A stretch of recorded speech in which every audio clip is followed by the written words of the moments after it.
From the Empire State to the Golden Gates, this is Quad Radio USA. Cool. Oh, yeah. Now, with all the dirt from the world of ATV motocross and GNCC racing, here's Mr. 10 Seconds, Rodney Tomlin. Good evening, Josh. Let's go ahead and shift gears, like we say, and head into the ATV motocross, because I know Johnny's got to get going here in just a few minutes. But anyway, Josh, welcome to the show. And I guess first and foremost, man, how's things been going for you? I know the last time we talked to you back in, I guess it was probably February or so, whenever we last spoke with you, we knew that you were going to be dedicating yourself to the New England ATV Series, which you have done and been doing quite so convincingly, from what I understand. As well, I understand that you were looking to run a few ATV Motocross Nationals this year. You were hoping to get down to Budds Creek, but weren't able to make it, I don't guess.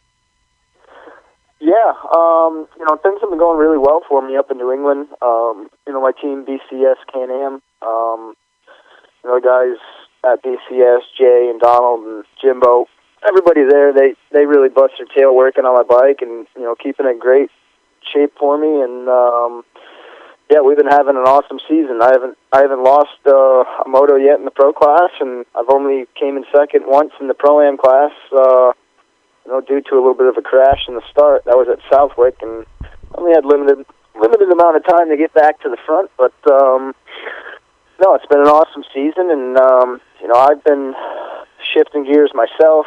The guy I work for, Tim Sahaki, I asked for some time off, and past month and a half, almost 2 months now, I've just been really training like I used to, and I'm trying to get in shape and going to make an appearance here at Unadilla this weekend and see how we can do with the rest of the guys.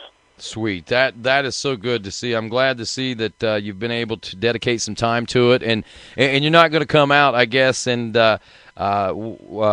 not be as strong as what you possibly could be. It sounds like you've dedicated a little bit of time to it, and you're going to take it pretty serious whenever you go out there. I know the last time we saw you, Josh, down in Alabama, whenever you came out for the one-race stint in 2011, things didn't fare for you so well. I mean, it wasn't the most horrible day in the world, but at the same time, it wasn't of the championship caliber that you were hoping for. Yeah, definitely. Nothing against Honda. It's a good bike, but I've just never jived with a Honda. Out west, when I was doing the Work Series, it actually worked good for me. But on a motocross scene, I've just never really gotten one to fit me that great, and I don't really know why I showed up. Just more desire that I just wanted to go there. But yeah, that was, I want to say embarrassing, but not really embarrassing. I mean, I just wasn't ready. The bike wasn't ready. But, like I said, I've been really busting my butt here the past couple of months, and I haven't trained this hard since 2010. So hopefully I can come back out and be swinging on this BCS Can-Am just like I did back in 2010 when I was riding for Factory Suzuki. Wow, that is awesome. And by the way, just want to welcome everyone aboard to Quad Radio Live Wednesday, July 11th. And we've got Josh Creamer on board with us tonight, along with Johnny Gallagher. And tonight's broadcast being brought to you in part by your friends at Impact Solutions, ImpactSolutionsATV.com, your U.S. headquarters for Elka Suspension and everything Elka Suspension. Make sure you check them out. It, of course, once again, is ImpactSolutionsATV.com. You need anything from your Stage 5 shocks worked on to anything from ordering your new shocks. Those are the guys that you want to go see. And I want to say thanks to those guys for the new computer that they are providing for quadradio.com and enabling us the opportunity to actually be able to broadcast live. So I want to say thanks to Jay and Steve and all the guys over at ImpactSolutionsATV.com. Thanks again for that. And again, back to Josh Creamer and Johnny Gallagher. And Josh, again, man, it's just awesome to hear that you're getting to go back into racing. And let's back up a little bit and let's explain to folks exactly what took place, because I know that there's a lot of rumor, there's a lot of hearsay, and there's a lot of, and some of it could probably and possibly most likely be truth of the things that took place. But it's not often that an individual wins a national championship, one especially that they've dedicated most of or a good part of their life to in trying to achieve, and you were able to do so. and then not come back and defend it. I mean, there were a lot of things that led up to that. First and foremost, let's talk a little bit about that season, how it all ended, man. I mean, you were obviously riding on a great wave. Things were going great. You were clicking. The team was clicking. Everything about everything in your life was great, man. I mean, you couldn't have asked for anything any better.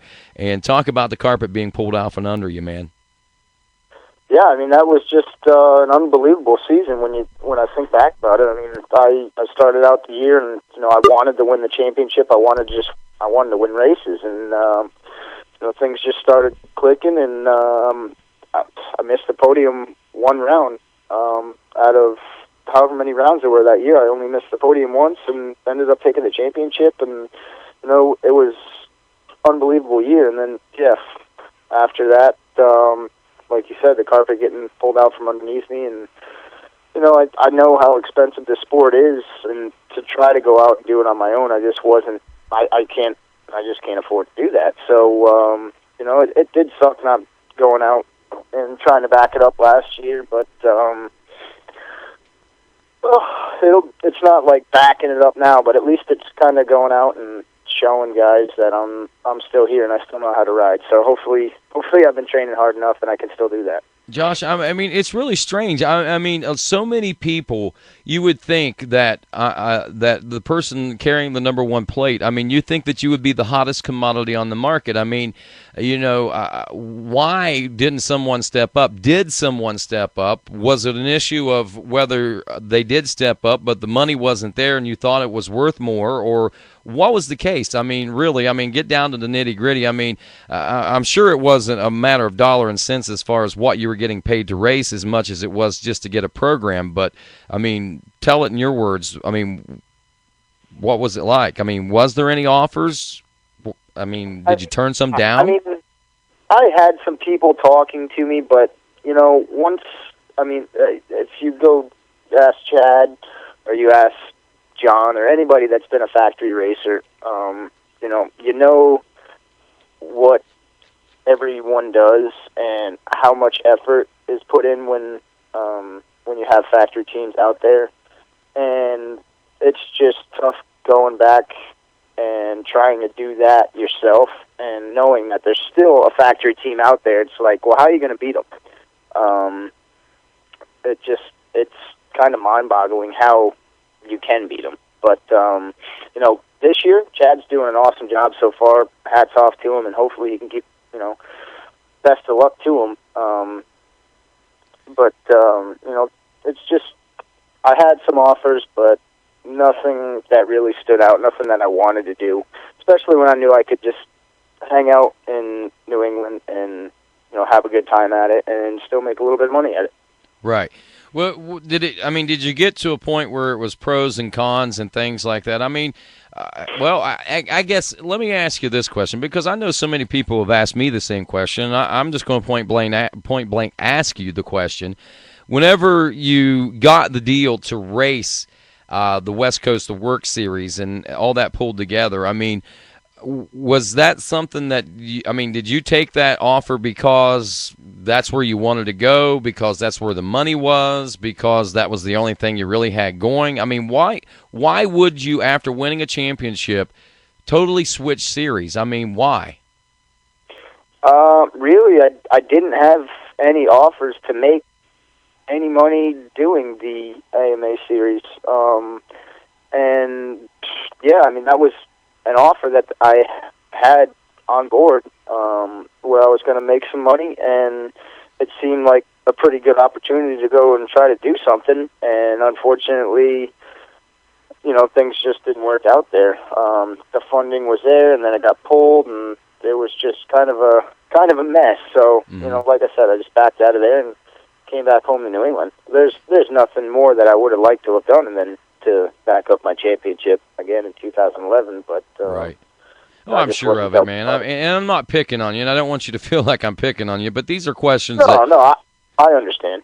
There's a lot of things that, and I'm sure there's a lot more questions that people are kind of wondering as well. But, these are the ones that are kind of like off the top of my head. But, okay, so you make that decision. You go back to New England. All right, obviously you've made a little bit of money because I know you went back and Can-Am's got such an outstanding contingency program, and then I know they've got a great local program up there as well in New England. So you've obviously been making the money, right? Yeah, definitely. Can-Am, they have an awesome racer support program, and all you got to really do is just go see a local dealer, and you can get hooked up through them. And Can-Am definitely has an awesome contingency set up. That's where I'm making the majority of my money at right now. And it's not even just because of the money. I mean, the bike is really good, so the money's a bonus. People ask me all the time, "Oh, what bike's the best one that you've been on?" And right now, I don't. I'm gonna have to say my Can-Am. I mean, yeah, the Suzuki won a championship and whatnot, and it was an awesome bike. But I don't feel like I'm any slower on this Can-Am, and it handles just as well. And BCS power right now it's really good. So I'm really happy with the bike. What's the likelihood, Josh? I mean, if you go out there and you see that you can be competitive and at Unadilla and be competitive, maybe even win. I mean, is it something that you're going to maybe refocus your efforts for in 2013 and maybe try to put together a program that you can go out and hit the Nationals, or is that something that you're not even playing with the idea of yet? Yeah, I mean, it's always a possibility. I'm going to leave, all options open. There's just, there's nothing more than I'd like to do than go to Unadilla this weekend and, try to pull off a win. I just want to go out there and be competitive, and, it'll be good to just get back out on the track with those guys and, just turn some laps with them. But yeah, if things go well, who knows? Whatever doors might open, and, anything's a possibility for 2013. That's great, man. I like the idea of that possibility looming out there. That's for sure. And Johnny G, I know you're going to have to be going here in just a second, but I do want you to chime in. I got a couple minutes. Actually, the one thing in listening to everything Josh said, I mean, certainly I think everybody understands where he's coming from, and the reality of it is that a lot of people don't see is racing is. It's a passion for all of us, but it's also a business. And, these companies, be it the OEMs or the other companies at some point, had to make some tough decisions. Unfortunately, Josh obviously was a victim of the circumstances. And, the one thing, I'm sure he's been asked a million times, about the money, about the decisions he had to make. But the one thing nobody ever really seems to ask him about, or anybody else for that matter, is, the way Josh came up through, he ran his own program. I know he had some help from Walsh over the years, and then kind of worked his way into some factory rides. And when he got those factory rides, he lost a lot of control of his own program. And that's one thing. And I'm certainly not going to turn this into a motocross versus cross country thing. But one thing that is different on the cross country side, you look at Chris Borch, who had a very similar affiliation with Suzuki. He kept control of his own program, so that when these deals unfortunately kind of folded up or didn't sustain themselves through the years, he wasn't left out in the cold, financially he may be, but, he still had his own bikes, he had his own program, and that's where, on the moto side, I think with the teams being owned by these entities and the bikes and all the parts being theirs, and, guys like Josh basically showing up and riding, I mean, not saying, I mean, obviously I know there's a whole heck of a lot of program that goes into it, but it became almost like a supercross effort where they had the mechanics, they had everything out of house. I mean, correct me at any time if I'm speaking out of line here, Josh, but I think that's kind of what predicament was. Not only did you have the financial wherewithal taken away from you, but you didn't have bikes, you didn't have testing. That stuff wasn't your property. It wasn't like you could just say, well, hey, I'm going to take these bikes I got. And that's, I heard a lot of people say, well, why doesn't he just go race on his own time for you and Dustin Bolles? And, I'll be honest, I was one that said, man, I'd like to see those guys back out there and mixing it up. And, hopefully they made some good money those couple of years. I'd like to see them, reinvest into the sport. And then the more I thought about it, it wasn't fair of me to say because, you didn't own those bikes. The stuff that you were racing, all was taken. And I'm not saying taken away from you, but, that went with the program. And when the program went away, so did all your resources. And that's one thing I think a lot of people miss in that equation is, it would have been tough for him just to start from nothing and come out swinging. So now that he's had a couple years to kind of, obviously he's got a good relationship with the guys up there at BCS, and they've been testing, got the bike good. He said it's the best bike he's ever been on.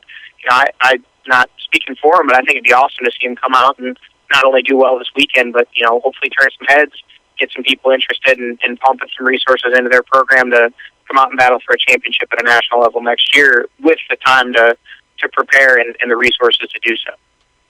Right, and then that's pretty much exactly. You pretty much hit it on the head. It's just that's the plan. So. Wow.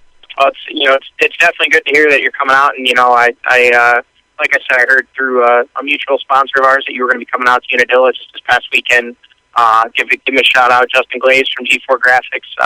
Actually attended the GNCC in Ohio with me and kind of let the cat out of the bag that they were working on some graphics for you to go to Unadilla. So I was pretty pumped about that. And then to hear that you've actually taken a number of weeks here. I think you said a month and a half to prepare yourself physically and mentally.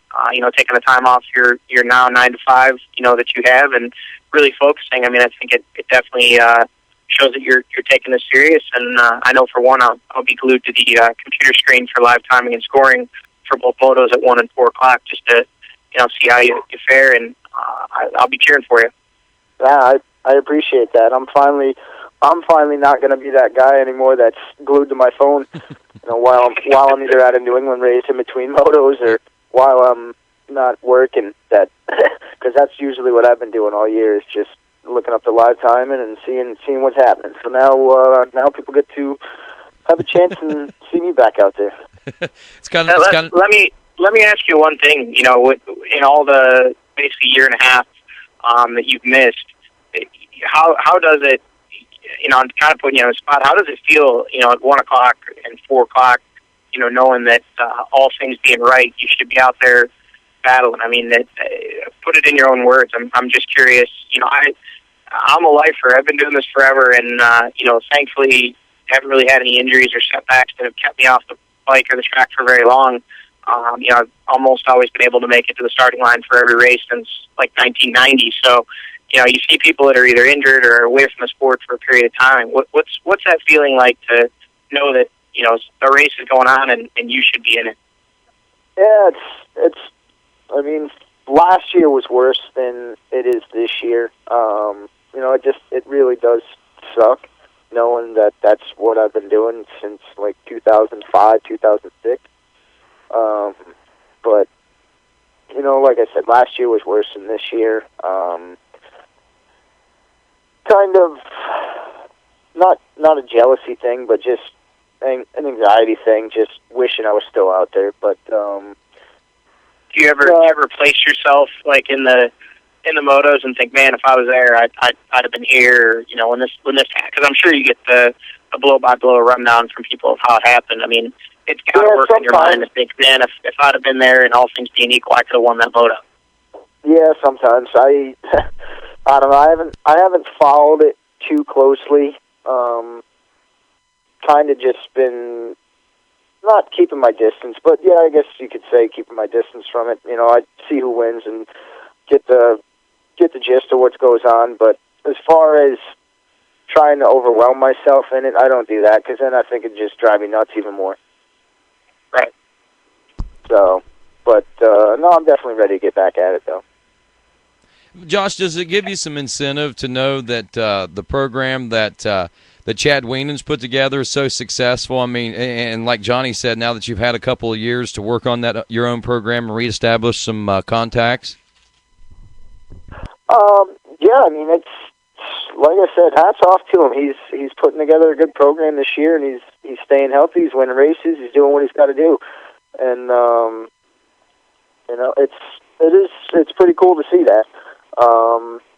He's definitely got a good crew under him as well. Walsh and Fox and everybody on board. I'm sporting the same stuff on my bike, and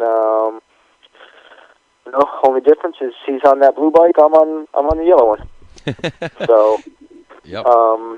We do have a lot of naturally gives him an advantage, but that's just my personal opinion. I'm just kidding. Well, it's all taken in stride. So, as far as strength, Josh, right now, and heading into these, this race here at Unadilla, I realize that you're putting a lot of focus and a lot of emphasis on it, but gauging yourself, speed and talent wise and strength wise, are you where you were in 2010 when you won the championship? Are you close? Do you think you're better? As far as being better, I have no idea. Maybe we'll find out this weekend. I mean, close, yeah. Right now, I'm at the point on my practice track. You know, when I practice with a lap timer, and I've got my fastest times, and I can't beat them. So, I still run those same times. You know, for however long I go out and practice, that's what I run. But I can't get any faster on my track right now. So that's how it used to be when I was practicing down at my place in Florida, and when I was practicing up here before. I mean, so hopefully I'm where I was, or if not, maybe a little bit better. But you know, physical strength, I've been working out real hard, and not that I get sponsored by the crazy guy, but I've been doing that insanity workout, and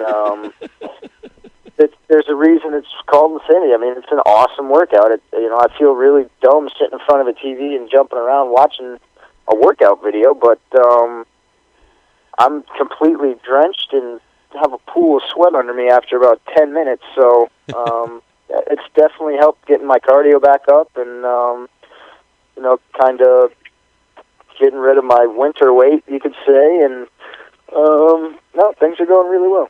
All right, one other question I got for you. What about the beard? What kind of beard are you going to be sporting this weekend? What kind of beard? I got the Fu Manchu going right now. I know that's always a specialty of yours. Come to a race looking different every time, man. Yeah, I mean, like it was last weekend for Johnny and those guys at the GNCC. It was hot, so it's going to be hot this weekend. I mean, it doesn't seem too bad. I think forecast is like 90. But, yeah, it's been cooking out here on the East Coast for the past couple of weeks, so I'm pretty used to the heat right now, so I'm not too worried about it. All righty, and I am going to wrap things up here. Johnny, if you've got to go, buddy, I understand. But right, real quick before, and I will throw here in a couple minutes, but I'd like to hear Josh's assessment of the competition coming in and put him on the spot a little bit. I mean, here, obviously, you've got your kind of your big 4 or 5 right now that are kind of ruling the roost as far as moto wins and podiums at the ATVMX. Obviously you got Chad with the points lead, and then John real close there behind him. Joel being the rookie that correct me if I'm wrong, but I don't know if Josh has ever really got to go toe to toe with, being that his first year in the class was last year, and then Thomas. I know Josh has got to race against him, and then Uppy. So I'm just curious to see what his assessment of everybody is coming in. Obviously he's been following the race a little bit, and like to hear what he's expecting out of maybe one by one, just to hear what he thinks. Yeah, I mean, definitely. Chad's always going to be, Chad's always Chad. He's always a contender. Same with John. They're both smart racers. So you can't count either of those guys out. Same with Upperman. I mean, he's always good at those hole shots and stuff. He gets himself out front, and sometimes when he gets out front, he starts running with it. So, you can't count him out, and Thomas has been pushing really hard this year. After he got over his injury a little bit earlier in the season, he's back and he's pushing hard. And the only guy I have rode with so far this year has been Joel Hetrick. I actually practiced with him a couple months ago, back when I really wasn't even close to being in shape. But, he kind of showed me what I had to do, and, I definitely had a lot of work ahead of me when I went riding with him, but I definitely feel, like I'm going to be right there with him. So, #1 qualifier at every round so far, so I think I should, as long as I can keep the bike together and keep all 4 wheels down, everything should be good. And any one of those 5 guys could win. So hopefully, maybe and one of us yourself as well. Obviously, there you go. Got to throw yourself in there as well. So no, that's what I'm going there to do. I mean, I don't want to say, yeah, I'm going to go win. I'm going to go and try my best, definitely. That's what I want to do, and, a lot of people might think I'm going there for some sort of strategy or whatever just because the points race is so tight. I'm not going to go there and try to mess up anybody's points. Hopefully I can just put them all down a notch, that's all. One more thing I kind of want to ask you as someone who obviously has a intimate understanding of what it takes to go faster on a motocross track. Like yourself, I got to ride a very little bit with Joel Hetrick down in Florida. He was actually at a couple of practice tracks that myself and Chris Borch and some of the boys were at. And I have been to 3 now of the ATV MX races and watched. And, obviously being a Yamaha guy, I mean, I'm leaning over the fences screaming for Chad and Thomas to get it done. And, those guys each have their own kind of things that make them stand out. Thomas, I think Thomas is pretty innovative with some of his lines, and his intensity is pretty high up there. Where Chad, he's just a workhorse. I mean, he finds a way to make it work.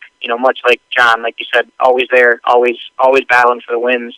But there's a lot of hype surrounding Joel, and actually watching him.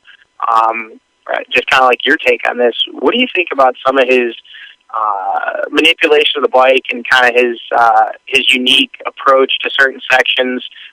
It's kind of next level stuff, in my opinion. I think a lot of the other guys are starting to pick up on it. Much like I had the opportunity to, when you were winning your championship in 2010, I made it a couple races and got to see. You were the first guy I ever saw that was actually scrubbing a quad. And people can laugh, but I don't know how you were doing it, and it certainly wasn't as dramatic to watch as what it is to watch James or one of the bike guys lay it flat. But you were definitely doing something different on the faces of the jumps, and I've noticed Joel carrying speed through sections by riding the rear wheels and doing some stuff that nobody's done to this point. So what's kind of your take on that? As far as, do you watch what those guys are doing? Specifically maybe Joel being the young gun, and you notice that stuff as well, obviously.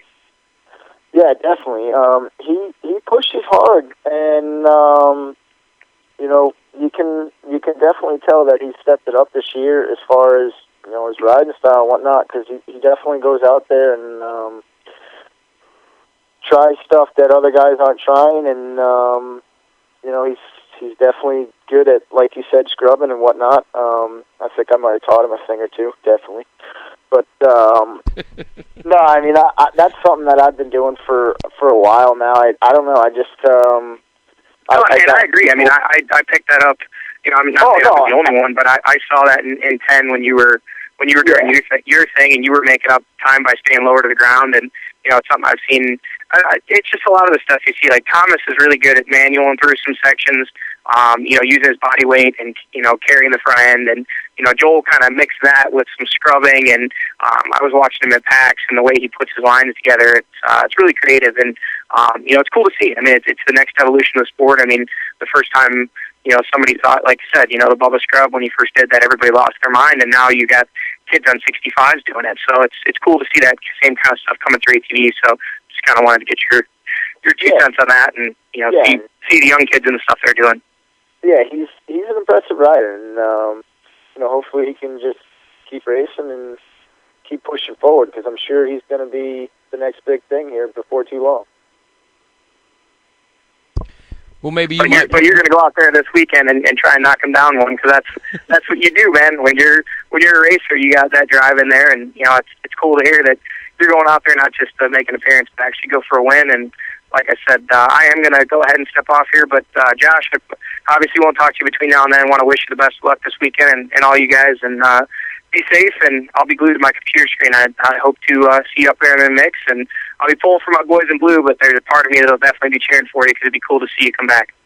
All right, man. I really appreciate it. All right, Johnny. Thanks, Rodney, for having me. I'm gonna step off here. Good luck with the rest of this, guys, and good talking as always. All right, thanks a lot, Johnny. And Josh, again, I guess this is probably as good a place as any to begin wrapping things up quickly. Just again, recapping your season so far. You're doing well in the NEATV, getting set to head to Unadilla Valley Sprts Center this weekend, and you're charged up and as ready to go probably as you've ever been in in your life as far as ATV racing is concerned. Yeah, definitely. I'm been looking forward to this now for a couple months, and like I said, I've been putting in some hard training, and just excited to go back and finally see everybody and get back out on track with them. Really, is the most part. Yep, for sure. Josh, it's going to be good to see you out there. Any parting shots before you go? Anything you want to say to anybody as we get set to head to Unadilla this weekend? Nah, just I don't know if they're listening or not, but I know that Jay and Donald and Jimbo are sitting at BCS right now. They're getting that bike done for this weekend, and they're supposed to be up here tomorrow so we can break it in. So if you guys are listening, I appreciate all the hard work you're doing, and just everybody, all my sponsors, Walsh Fox, Maxis, Can-Am, BCS, everybody that's helped me out this year, and then everybody in New England. Not only am I a little bit nervous to hit the track back racing with everybody, but there's a lot of people just from the New England ATV series that are going to this race, not to race, just to watch the pro race. So pressure's on them even a little bit more now. So hopefully things go well. But no, I'm just really excited and just like to thank everybody that's going. And yeah, it should be an awesome weekend. Should be. The most important thing, Josh, remember, you're there to have fun, all right? That's it. That's what we're always racing for, just to have fun. That's it. Again, I want to say thanks to Impact Solutions, ATV.com, and they are your U.S. headquarters for Elka Suspension. Be sure and check them out on the World Wide Web. Again, Impact Solutions, ATV.com.